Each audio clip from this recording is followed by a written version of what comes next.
Assalamualaikum warahmatullahi wabarakatuh. Perkenalkan kami dari kelompok 71 sesi Kamis 2 dengan saya Dina Kamalia, NPM 230320101103. Dan saya Nil Joko Susilo dengan NPM 230320101007.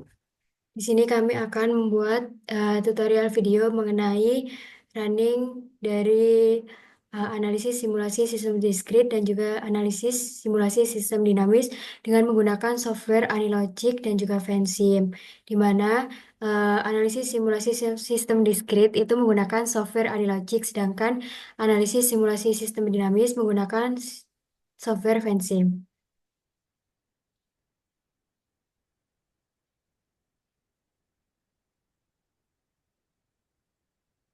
Berikut merupakan studi kasus dari sistem simulasi diskrit, di mana ada UMKM yang bernama Kedai Sekawan yang bergerak di bidang makanan yang memproduksi bakmi dengan tiga tipe, yaitu bakmi ayam chashu, jamur, dan wonton. Adapun kedatangan bahan baku bakmi sebanyak 6 unit setiap jamnya. Belakangan ini, perusahaan mengalami permasalahan di stasiun kerja proses produksi bakmi berupa kelelahan fisik dan mental bekerja karena beban kerja yang terlalu tinggi sehingga menyebabkan menurunnya angka produktivitas. Pihak manajemen ingin mengidentifikasi tingkat utilitas operator pada setiap lini proses produksi bakmi guna merencanakan tindakan perbaikan. Selain itu, manajemen juga ingin melihat distribusi waktu total dalam sistem produksi untuk memahami efisiensi operasional dan mengidentifikasi peluang perbaikan. Terdapat empat kegiatan, yaitu perebusan, penirisan, pencampuran bumbu, dan pemberian topping. Adapun data waktu pengamatan proses setiap kegiatan sebagai berikut. Perusahaan ini beroperasi dari pukul 10 pagi hingga 10 malam. Sebagai seorang analisis, kita diminta untuk memodelkan kasus di atas dengan waktu simulasi selama 12 jam, yaitu dari pukul 10 pagi hingga 10 malam tadi. Oke, selanjutnya kita akan melakukan simulasi sistem diskrit menggunakan software Anilogic. Oke, di sini kita langsung saja buka Anilogicnya.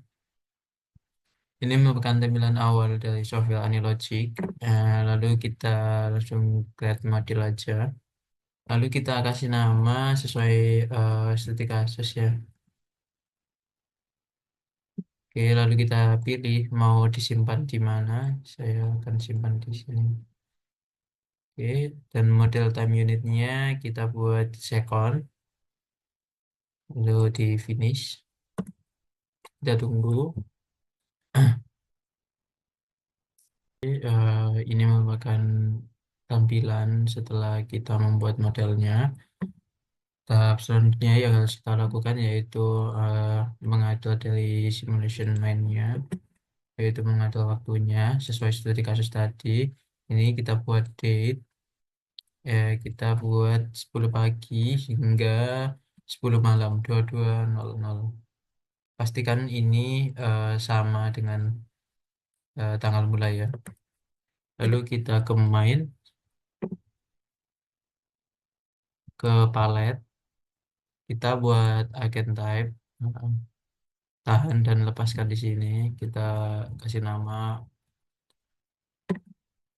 lalu kita next. Dikarenakan ini agen type atau anu, ya langsung buat ke person aja finish. Lalu selanjutnya kita eh, buat resource type. Resource type ini buat produknya kita, produk kita adalah bakmi. Next. Kita simulasikan menggunakan box saja. Lalu kita next, terus finish. Ini kita silang aja. Yang pertama-tama yang harus kita buat yaitu source. Eh, Tahan dan lepaskan di sini. Source ini sebagai awal atau kedatangan bahan baku. Jadi kedatangan bahan baku. Kita rapikan untuk penulisannya. Selanjutnya yaitu kita pilih select output. Kenapa kok select output? Dikarenakan produk kita lebih dari satu. Untuk namanya tidak usah ditampilkan. Lalu kita ke queue, untuk queue kita. Dikarenakan untuk penyimpanan sementara. Dikarenakan produk kita ada 3 macam atau 3 jenis, kita butuh queue sebanyak 3 macam.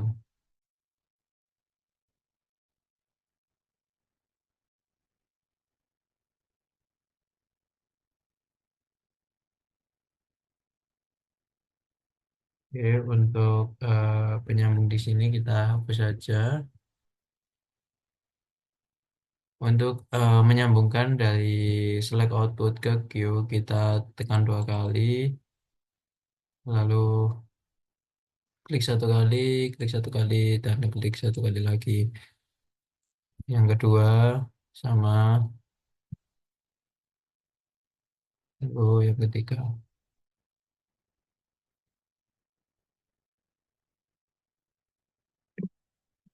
Oke, selanjutnya kita butuh yang namanya time measure start untuk waktu mulai dari prosesnya. Kita tulis waktu mulai.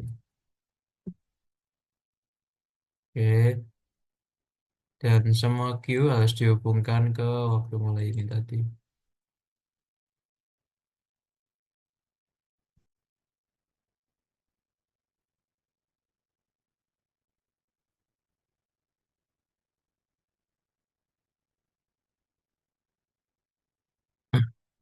Oke, selanjutnya yaitu kita ke service.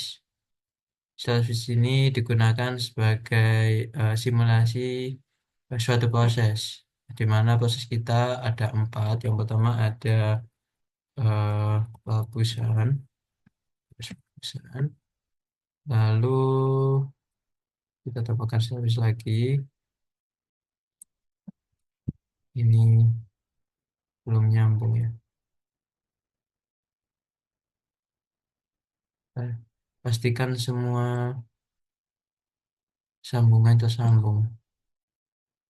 Lalu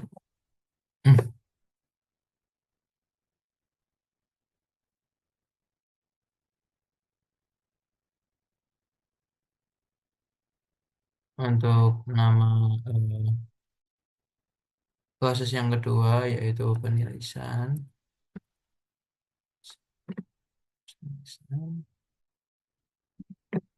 Dan lalu kita tambahkan service lagi untuk proses ketiga, yaitu pencampuran bumbu.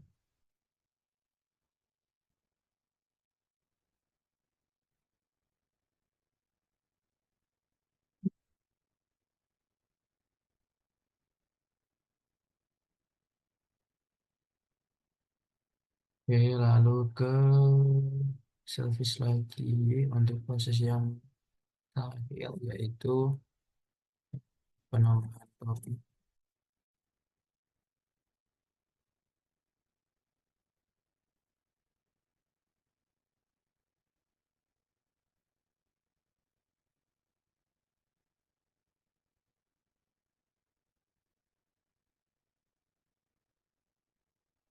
Kita tekan 2 kali, lalu hubungkan ke sini. Ini modelnya. Wah, kita lebarin.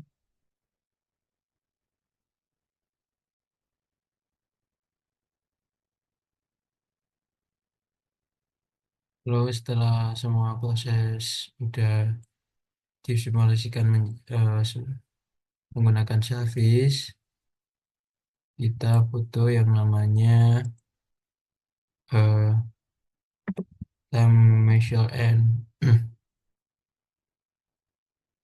untuk mengakhiri sebuah proses atau mengetahui waktu total. Kita mengenai waktu total.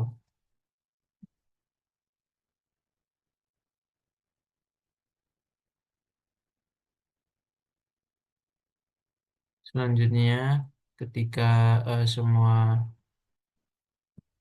semua proses sudah selesai, lalu kita akhiri menggunakan sink. Sink ini sebagai pengakhir sebuah model. Kita namai penjualan. Oke, selanjutnya untuk menjalankan model ini kita butuh sebuah space markup. Yang pertama kita butuh yang namanya pad.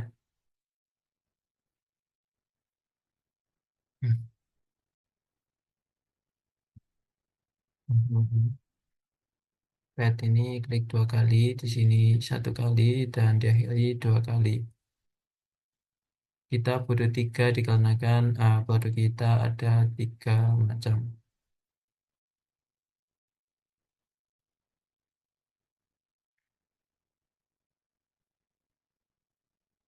Lalu selanjutnya kita butuh juga rectangular notch.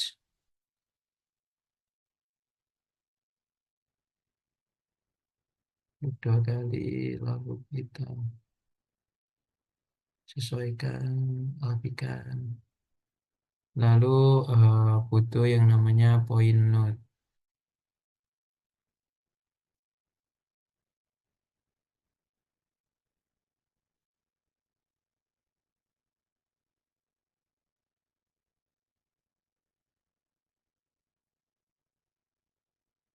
Point node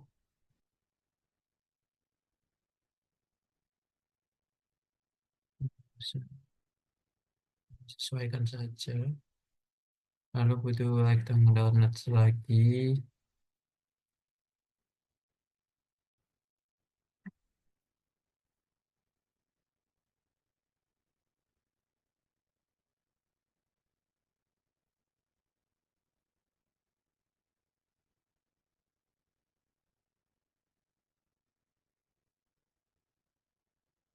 Untuk efisiensi waktu, kita bisa eh, salin saja dikarenakan proses kita ada 4 proses.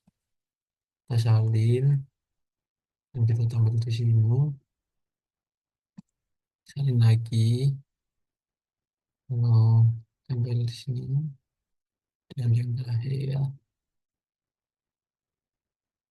butuh yang namanya rectangular notch. Lalu butuh rectangular notch di sini.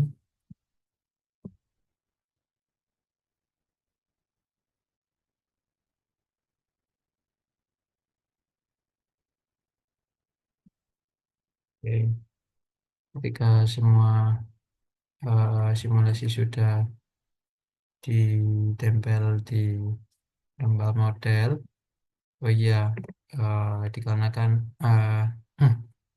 ada pekerja satu satu pekerja, kita letakkan resource ball di sini. Ini adalah simulasi pekerja. Kita namai tukang masak. Save-nya ya. Oke, ini sudah selesai semua. Lalu kita isi data sesuai eh, studi kasus. Yang pertama, kedatangan bahan baku ini arrival rate-nya kita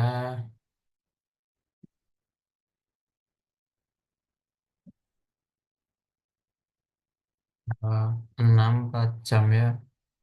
Kita ubah ini dari second ke hour. Lalu akhirnya ini kita ubah menjadi bakmi, dikarenakan produk kita adalah bakmi.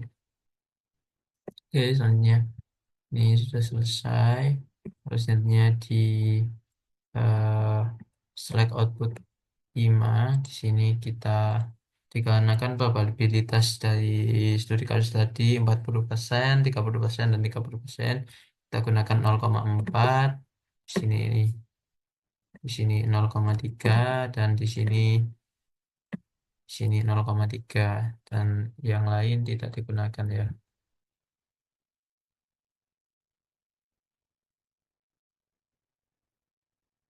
Oke, sudah.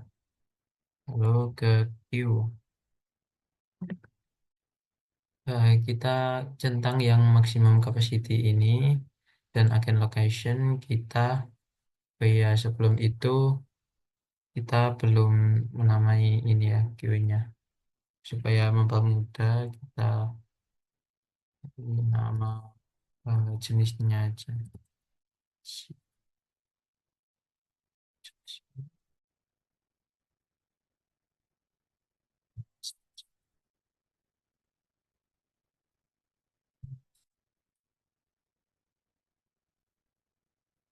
Di sini kita namakan Q.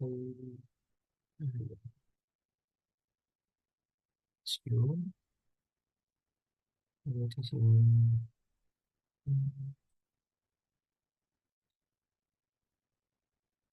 penamaan ini mempermudah kita dalam membuat simulasi.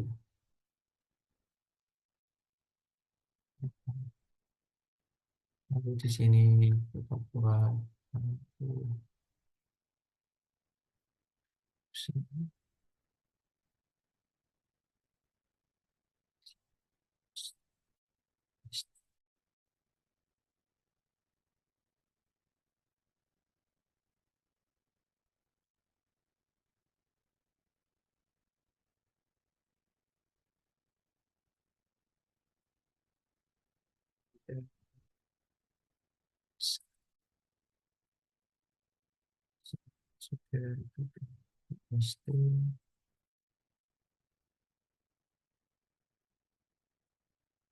tulisan.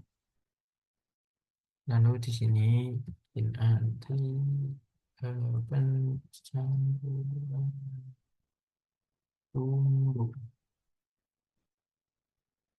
di sini ST pencampuran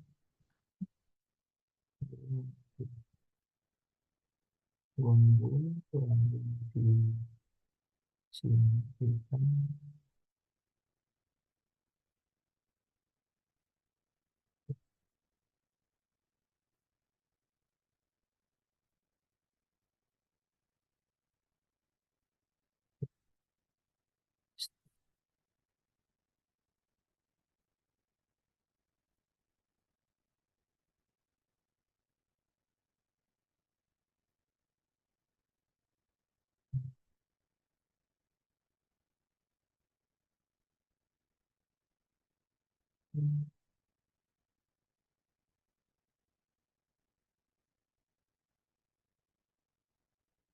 Lalu selanjutnya yang ayam salsi ini akan locationnya yaitu di pad yang atas ini ya, yaitu di antri ayam calcium.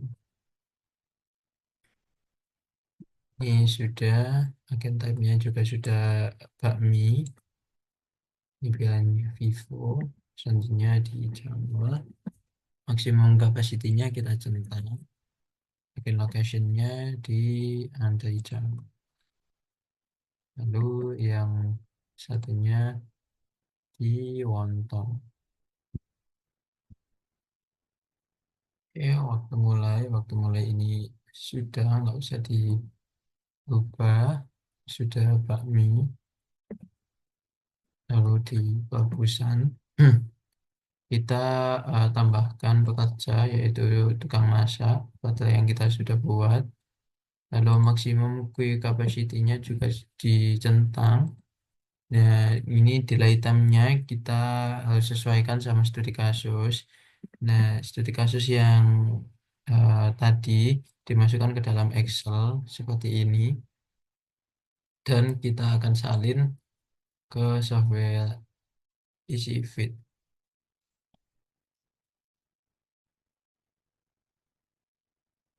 Terlebih dahulu EasyFit-nya. Kita salin di sini. Nah, yang tadi kan bagusan di yang ini kan, yang A ini.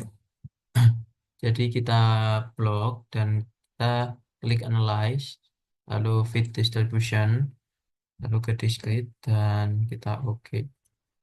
Dan yang kita gunakan hanyalah distribusi binomial, Poisson, dan geometrik. Yang lain kita remove saja.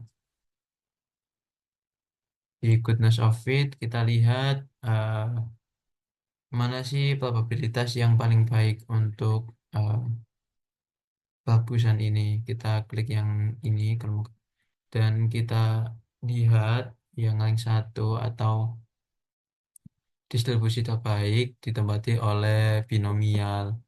Lalu kita ke summary dan kita lihat nilai N dari binomial yaitu 487 dengan P 0,9882. Lalu kita kembali ke anilogiknya, kita blok dan kita salin saja dan kita hapus saja. Lalu klik choose probability distribution ini. Lalu kita pilih yang binomial dan kita isi P-nya dan N-nya. P-nya itu 0,9882 dan ininya N-nya 487 ya. 487 ya. Lalu klik OK. Lalu ke penirisan. Penirisan juga sama, kita tambahi tukang masak. Ya, kita belum cek lagi ya. Bisa. Oh iya, ini agen location-nya kita tambahkan di sini ya. Agen location.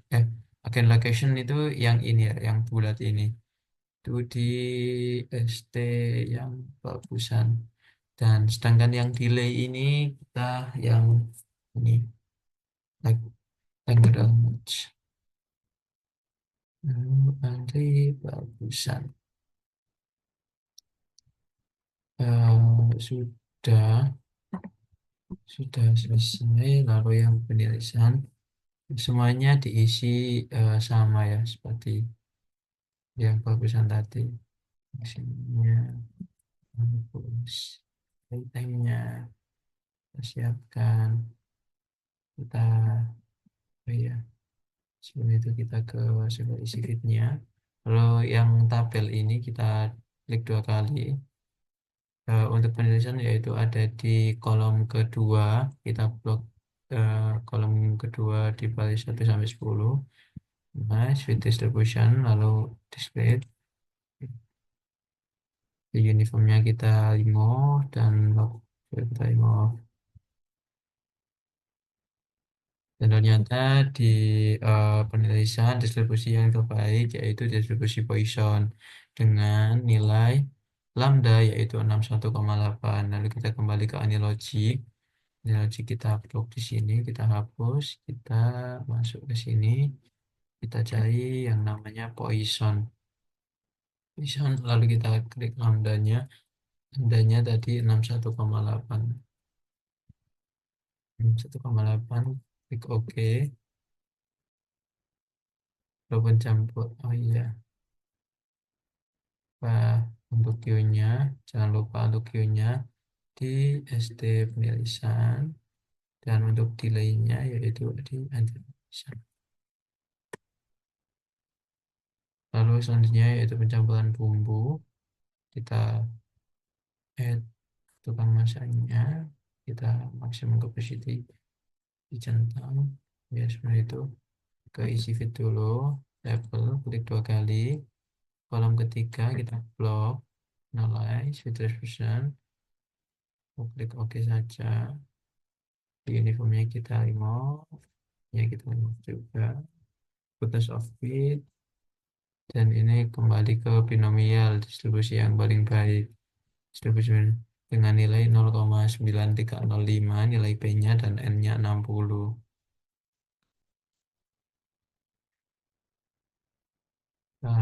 Blok, delete,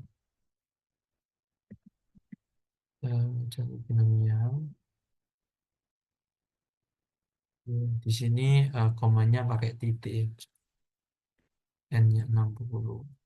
Ya kan 60 ya. Oke, lalu Q-nya di SD pencampuran bumbu.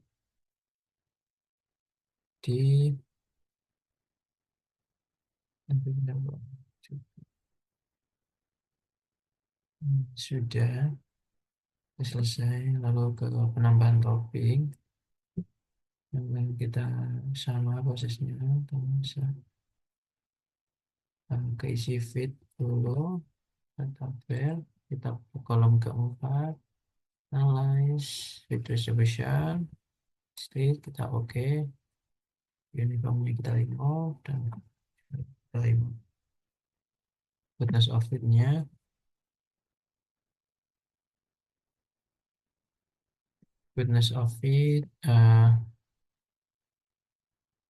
ternyata di eh,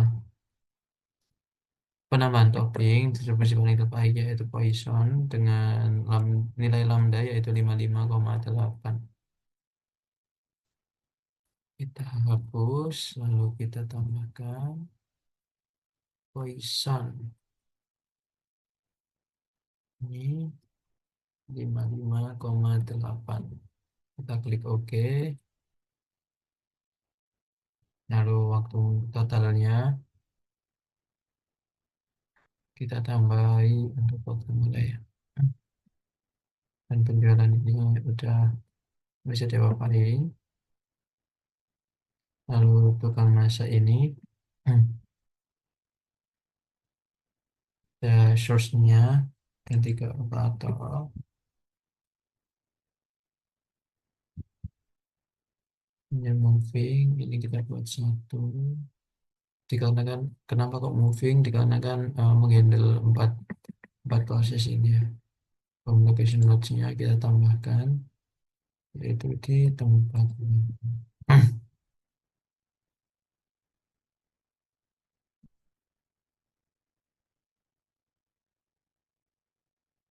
Sini resource properties tidak usah ada breaks dikarenakan di studi kasus yaitu di kedai sekawan tidak ada waktu istirahat. Sudah selesai. Lalu untuk menampilkan ini menjadi 3D 3 dimensi kita butuh yang namanya presentation yang 3D window.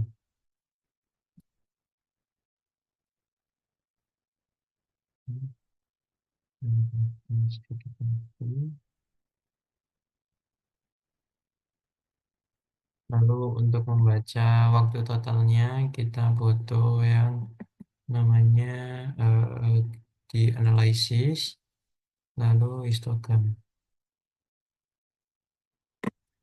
Histogram ini dikasih nama waktu total.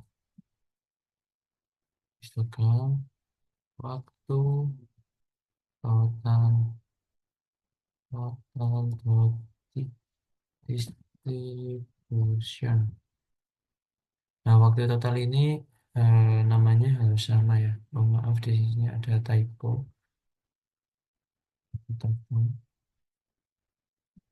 Waktu total distribution kita tentunya kita jadi waktu total sistem.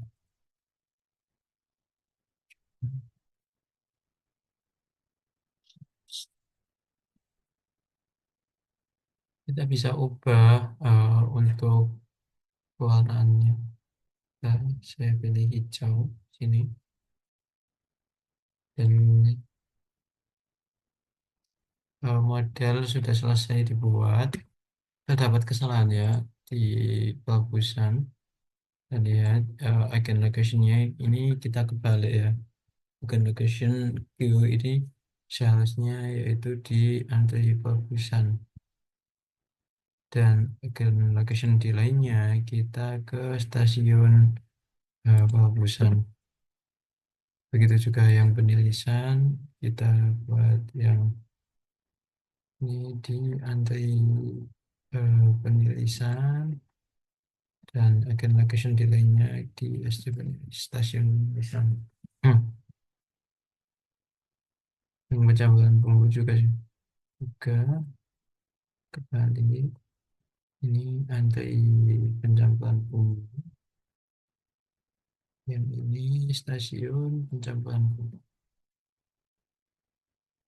Oke, untuk penambahan topping juga, penambahan topping belum kita kasih, kita tambahkan sini antri penambahan topping, dan di lainnya kita stasiun penambahan topping.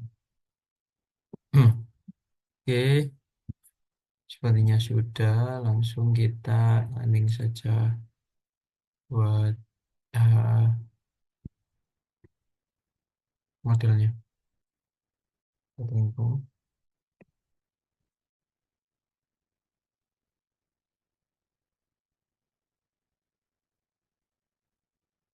Oke, ini merupakan tampilan dari output. Oh iya, sebelum itu, uh, agar tampilan output lebih bagus, kita tambahkan mesin, yaitu dengan cara di 3D Object. Uh, Bebas mau pakai mesin apa aja, karena tidak berpengaruh pada outputnya. Kita sini di stasiunnya, stasiun prosesnya,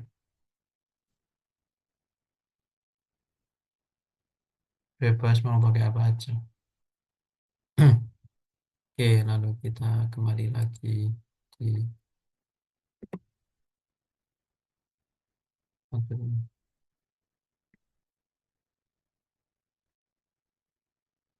Oke, berikut adalah tampilan outputnya. Kita percepat saja. Waktu mulainya yaitu di jam 10 ya.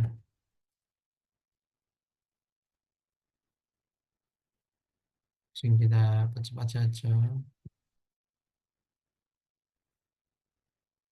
Dan ini merupakan output dari model yang sudah kita buat, di mana di sini dari kedatangan bahan baku terdapat 64 unit yang akan diproses selama 12 jam, dan masuk ke ayam Chelsea ini 25 unit, ke jamur 23 unit, dan ke wonton 16 unit.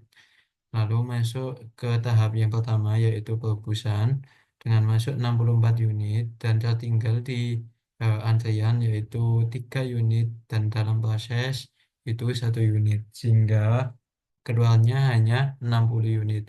Yang 60 unit ini akan diproses ke proses selanjutnya, yaitu penirisan. Ternyata di penjelasan ini terdapat yang tertinggal, yaitu 3 unit, sehingga yang kedua hanya 57 unit. Lalu 57 unit ini akan masuk ke pencampuran bumbu. Di pencampuran bumbu terdapat bakmi yang tidak diproses, yaitu yang dalam antrian sebanyak 3 unit, sehingga keduanya hanya 54 unit. Lalu 54 unit ini akan diproses ke penambahan topping. Penambahan topping di sini tidak diproses dengan sempurna, yaitu dalam antrian itu 4 unit, sehingga yang keluar yaitu 50 unit saja. Dari simulasi ini, eh, pekerja hanya bisa menyelesaikan 50 unit saja, 50 unit bakmi dalam 12 jam. Dan di sini kita lihat tingkat utilitas dari pekerja, yaitu 89%, yang dimana itu merupakan utilitas yang sangat tinggi, yang menunjukkan bahwa pekerja tersebut mengalami kelelahan dan dan menurunnya tingkat produktivitasnya. Lalu di sini juga menunjukkan waktu total dalam sistem, yaitu sebesar 5.492,39 detik. Mungkin itu saja dari simulasi diskrit menggunakan software Anilogic. Selanjutnya akan dilanjutkan menggunakan simulasi dinamis menggunakan software Vensim. Baik, selanjutnya yang kedua yaitu kita akan melakukan analisis simulasi sistem dinamis dengan menggunakan software Vensim. Selanjutnya di sini kita akan membuat causal loop diagram dengan menggunakan software Vensim. Nah, di sini tools yang digunakan yaitu variabel. Nah, variabel ini digunakan untuk menuliskan variabel apa saja yang mempengaruhi dan juga yang berpengaruh. Di sini kita tuliskan ketersediaan sesuai dengan studi kasus, yaitu ketersediaan stok bahan baku bakmi.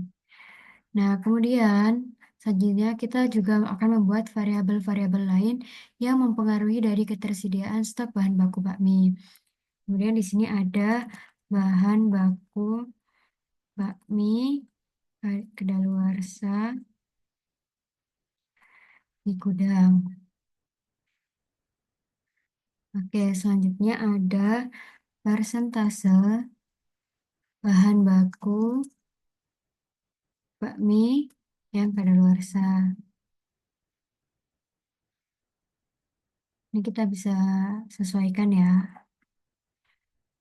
Kemudian ketersediaan stok bahan baku bakmi ini juga dipengaruhi oleh permintaan dari pelanggan. Permintaan pelanggan. Oke. Kemudian permintaan pelanggan ini dipengaruhi juga oleh kepuasan pelanggan. Kepuasan pelanggan. Ya.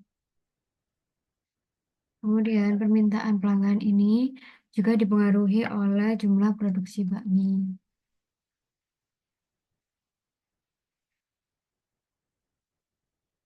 Produksi bakmi. Nah, jumlah produksi bakmi ini tuh dipengaruhi oleh beberapa faktor atau variabel juga. Kita tuliskan juga ya. Di sini ada jumlah permintaan. Kemudian jumlah permintaan itu dipengaruhi oleh peningkatan permintaan. Jumlah permintaan juga dipengaruhi oleh penurunan permintaan.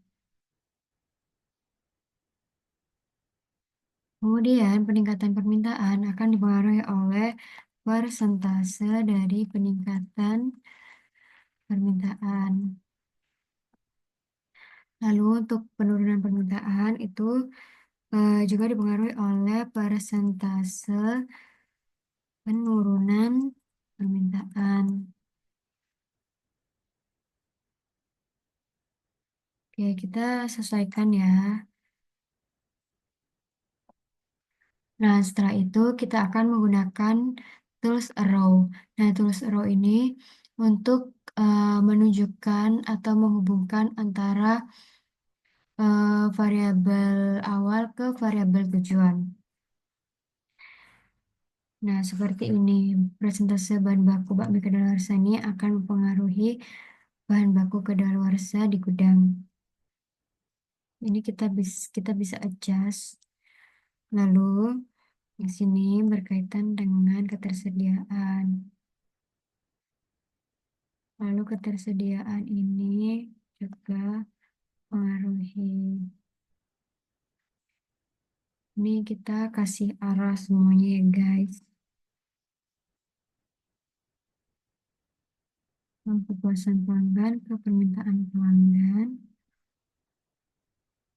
Kemudian jumlah produksi ke permintaan pelanggan. Lalu jumlah permintaan ke jumlah produksi bakmi. Kemudian jumlah permintaan ke peningkatan permintaan. Lalu peningkatan permintaan ke jumlah permintaan. Kemudian persentase peningkatan ke peningkatan permintaan. Kemudian dari jumlah dari penurunan permintaan ke jumlah ini, kemudian dari jumlah permintaan ke penurunan permintaan, kemudian dari persentase ke sini. Oke, karena sudah semuanya, maka tahap selanjutnya yaitu kita akan memberikan polarity dari setiap masing-masing arah, masing-masing panah. Nah, polarity ini dapat bernilai positif ataupun negatif, itu tergantung jika dia bernilai positif, maka dia itu akan berbanding selaras atau berbanding lurus. Dan jika dia bernilai negatif, maka polarity negatif, maka dia itu akan berbanding terbalik. Nah, dari sini ini bernilai positif polaritinya. Kemudian di sini bernilai positif juga. Oke, kalau di sini bernilai negatif. Kemudian ini bernilai positif. Oh, sorry. Kita bisa hapus. Ini bernilai positif. Kemudian yang di sini bernilai positif juga. Positif. Di sini bernilai positif. Yang di sini bernilai negatif.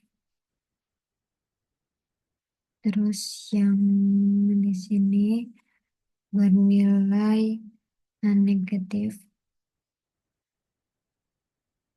Oke. Kemudian di sini bernilai positif. Ini guys, bernilai positif. Kemudian yang di sini bernilai positif. Kemudian yang di sini bernilai positif. Ini positif juga. Oke, bentar. Positif juga. Kemudian yang sini ini bernilai positif.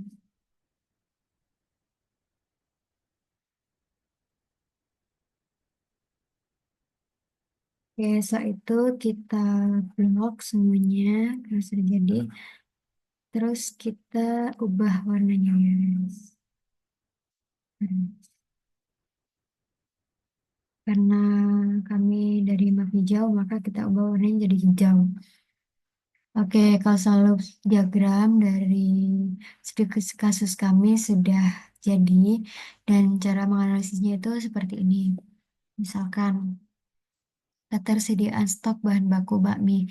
Nah, ketersediaan stok dari bahan baku bakmi ini dipengaruhi oleh beberapa faktor. Di antaranya itu ada bahan baku bakmi kedaluarsa di gudang dan juga permintaan pelanggan. Di mana jika bahan baku bakmi kedaluarsa di gudang banyak, maka dia itu akan mengurangi ketersediaan stok dari bahan baku bakmi. Nah, jika ketersediaan stok bahan baku bakmi banyak, maka bahan baku bakmi kedaluarsa di gudang itu bisa menyebabkan potensi meningkatnya bahan baku yang kadaluarsa di gudang. Nah, kemudian bahan baku bakmi kadaluarsa di gudang ini dipengaruhi juga oleh persentase bahan baku bakmi kadaluarsa di gudang. Jika persentasenya tinggi, maka bahan baku bakmi kadaluarsa di gudangnya itu juga maka akan semakin tinggi juga. Lalu yang kedua yaitu antara ketersediaan stok bahan baku bakmi dengan permintaan pelanggan. Nah, jika permintaan pelanggannya meningkat, maka dia itu akan menurunkan atau mengurangi dari ketersediaan stok bahan baku bakmi. Nah, permintaan pelanggan ini itu juga dipengaruhi oleh beberapa faktor. Di antaranya yaitu ada kepuasan pelanggan dan juga jumlah produksi dari bakmi. Nah, jika jumlah kepuasan pelanggan itu meningkat, maka permintaan pelanggan itu akan semakin naik karena eh, banyaknya pelanggan yang suka dan akhirnya membeli kembali. Lalu, jika jumlah produksi bakmi meningkat, itu akan meningkatkan juga jumlah permintaan dari pelanggannya. Selanjutnya itu ada jumlah produksi bakmi. Nah, jumlah produksi bakmi ini dipengaruhi oleh jumlah permintaan, di mana jika jumlah permintaannya itu banyak, maka jumlah produksinya juga dalam skala yang besar. Kemudian kita analisis dari jumlah permintaan. Nah, jumlah permintaan ini dipengaruhi oleh dua faktor. Yang antaranya yaitu ada peningkatan permintaan dan juga penurunan permintaan. Nah, jika jumlah permintaannya itu naik, maka peningkatan permintaannya juga naik. Dan jika peningkatan permintaannya itu naik, maka dia itu akan meningkatkan jumlah permintaan juga. Nah, peningkatan permintaan ini dipengaruhi oleh persentase peningkatan permintaan. Jika persentasenya tinggi, maka peningkatan permintaannya itu juga semakin banyak. Lalu kemudian jumlah permintaan ini juga dipengaruhi oleh penurunan permintaan. Nah, jika penurunan permintaannya ini semakin tinggi, maka dia akan menurunkan jumlah permintaan.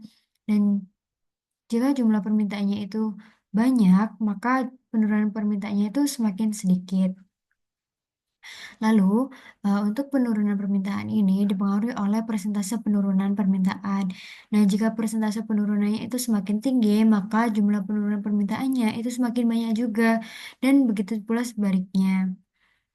Mungkin cukup sekian dari penjelasan analisis simulasi sistem dinamis dengan menggunakan software Vensim dan juga causal loop diagram dari studi kasus kami seperti ini.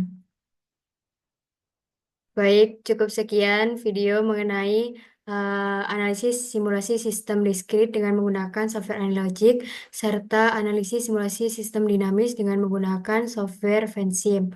Kurang lebihnya mohon maaf. Wassalamualaikum warahmatullahi wabarakatuh. Terima kasih.